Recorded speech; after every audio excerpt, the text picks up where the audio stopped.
It's summer and we're well into the international archery season. 2 stages of the Hyundai Archery World Cup are complete, and the World Championships and Olympic qualifying are approaching rapidly on the horizon. In this episode of the Archery Plus show, we hear from one of Africa's promising archery nations, speak to the undisputed GOAT of compound archery, and find out why June 2023 could be a momentous month for compound athletes worldwide. After 4 years away due to the global pandemic, the Hyundai Archery World Cup returned to Shanghai in May for Stage 2 of this year's international tour. Any thought of a happy homecoming for the Chinese archers was quickly extinguished though, as also returning to competition in China with a Korean national team. Absent from round 1 due to domestic competition, they dominated in Shanghai, taking all but 1 of the 5 available recurve gold medals. The exception? Marcos D'Almeida in the men's event. The Brazilian world number 1 has to be a favourite for the world title in 2023. Other than Marcos, it was 3 more first-time winners in Shanghai after 4 in Antalya. The Hyundai Archery World Cup final in Mexico is shaping up to be a tournament of brand new faces. Talking of new faces, there'll be one intriguing debutante at the upcoming Hyundai World Archery Championships. Hawaiian archer and 2-time Vegas champion Lico Arreola has made the US national team for the very first time at the age of just 15. Arreola has already proven herself on the 18-metre range, winning back-to-back Vegas titles in 2021 and 2022. But what can she do outdoors? Indoor, it has a more controlled environment, whereas shooting 50 meters outdoors have different types of elements, such as wind and rain. So, by learning to adjust my shot process, hopefully be competitive enough to compete in the World Archery Championship.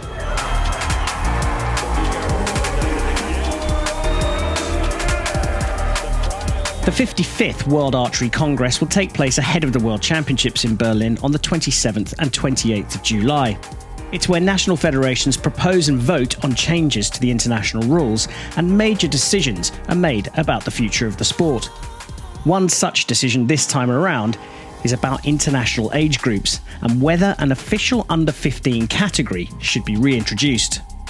Currently, archery has under-18 and under-21 youth competitions. Would a standardised format for under-15s provide a clearer competition structure for budding young athletes looking to build an international career?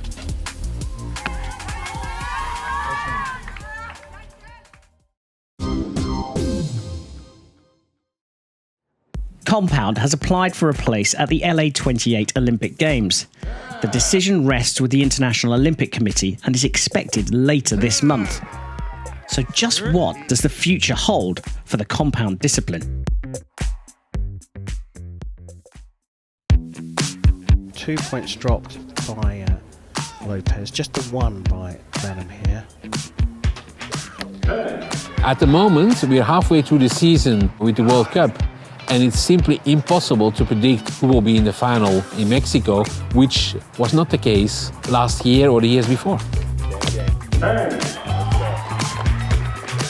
We have put in an application to have compound added to the LA Games. That has gone now through many processes, including program commission. That will then go to the IOC Executive Board, and then we will have a decision. Best possible outcome, of course, is that we're on the program in LA with compound and recurve, and that's what we are hoping for. The worst possible outcome is that it's a no for the moment, and that is not the end. We see it. That it just puts an additional step in the process. We are convinced that we can get it on the Olympic program. It will just take longer. So last year we saw a really battle between Ella Gibson and Sarah Lopez, which was very exciting because Sarah had dominated the compound competition for many years. And this year we see other faces coming on the scene, and we see definitely the impact of the compound coaches that were recruited in India and in Korea, and it's really exciting. Ladies and gentlemen, that is a gold medal indeed. It attracts other people, other athletes that might not always find their sport. We've seen that, especially in the US, there is a very young community involved in the sport. If you look at the age of the last winners of Vegas, it's really amazing. 14, 15-year-old winning. And so we see a lot of potential in the US for compound. I'm feeling really good. I was a little nervous at the beginning, but it was really fun and shooting with Paige and Tanya. It was really fun. What we have done is we've given enough data. We've invited people from the IOC in LA to view what we were doing, show that it's really a very low-cost option. It can be done in any venue and with a very limited overlay. So we've shown that from a cost perspective, it's definitely a good option. We've also given possibilities to use other venues a second time. So from a strategic point of view, it makes sense.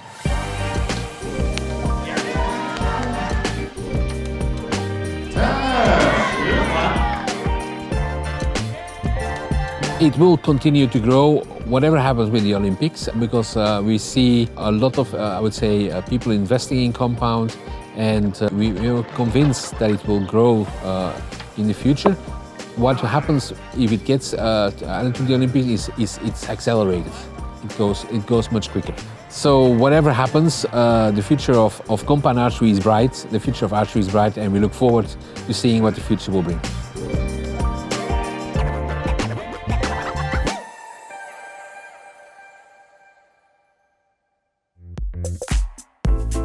The compound women's competition might be the most intriguing on the circuit right now, and it's due, in no small part, to 7-time Hyundai Archery World Cup champion Sara Lopez, who set a new standard over the last decade.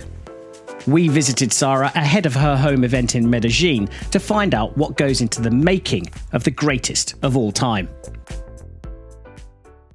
On Cunialty Beach, and there's a good look at Sara Lopez, who's had everybody buzzing this week with the way that she's been shooting, just 18 years old. Me llamo Sara José López Bueno y soy arquera profesional. Yo comencé medicina fue en el 2012. Yo ingresé a la selección Colombia en el 2013.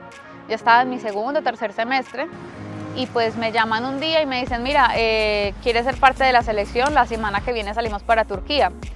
Habla con tu universidad. Entonces fui. Y la universidad me dijo, pues difícil, pero habla con tus profesores a ver qué opinan. Me dijeron inmediatamente que no, que el deporte de alto rendimiento y la medicina no iban de la mano, que era imposible y que escogiera a una de las dos, o la medicina o el deporte, pero que ambos no. Y yo dije, pues eso es una oportunidad única en la vida, me voy. Y cuando volví con 2 medallas de oro, con algo histórico para el país, para la ciudad.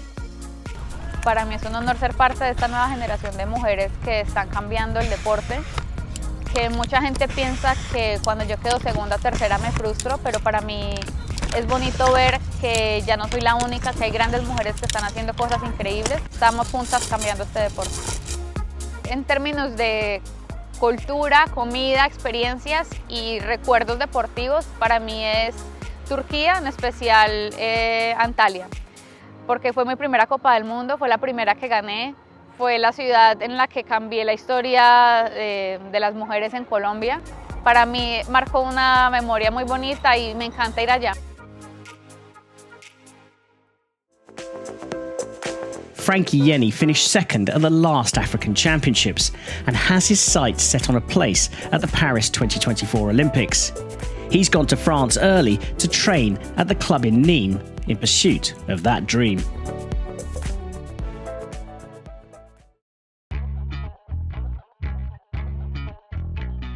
Pourquoi Nîmes? Parce que c'est le meilleur club de France. Ce qui s'est passé, c'est que le président de la fédération ivoirienne cherchait un club pour qu'il puisse se préparer pour les tournois de qualification pour les JO 2024. Donc comme à Nîmes, on a pas mal de haut niveau, il est venu chez nous. Et ça se passe très bien, il a intégré l'équipe. Bon. Il fait partie d'un groupe qui s'entraîne. Bon, on a un peu toutes les nationalités. Hein. On a 3 en équipe de France là aujourd'hui, 1 en équipe de Suède et lui en équipe de Côte d'Ivoire. Avec Olivier, en tout cas avec Olivier, il y a de l'ambiance en montée et lui. Parce qu'avec les entraîneurs, il faut avoir une liaison en fait. Du coup, si on partage, moi et lui, on partage mieux. Du coup, on arrive à se comprendre. Disons que c'était pas simple pour lui, hein, parce qu'il avait, à 20 ans, il quittait pour la première fois la Côte d'Ivoire et sa famille. Venir vivre en France, hein, c'est assez... On arrive à imaginer la difficulté. Hein. Si nous, on partait à 20 ans vivre à Abidjan, ça serait pas simple non plus. Bon, maintenant, on a pas mal de travail. Oui, il évolue régulièrement. Oui, Puts it into the 9 for a 26. And I think that means that it is all over, nothing there. Je suis vice-champion d'Afrique en novembre. Il y a des moments où les résultats sont bons, il y a des moments où les résultats sont pas bons, mais à chaque championnat du monde, je progresse. Plus de l'expérience que je reçois dans chaque Coupe du monde, je progresse. De toute façon, l'objectif final, c'est quand même une sélection aux Jeux Olympiques. Donc il va falloir faire les tournois olympiques auront beaucoup de pression. Il faut s'habituer à des grands tournois. Mais il faut bien qu'il ait conscience du travail à réaliser aussi. Mes buts c'est d'aller aux Jeux Olympiques de Paris 2024. Déjà, on a une grande préparation pour Berlin. Ça, c'est la qualification. Il faudrait que je sois préparé à fond pour aller avoir le minima et la qualification pour représenter mon pays aux Jeux. Et représenter Nîmes aussi à Paris.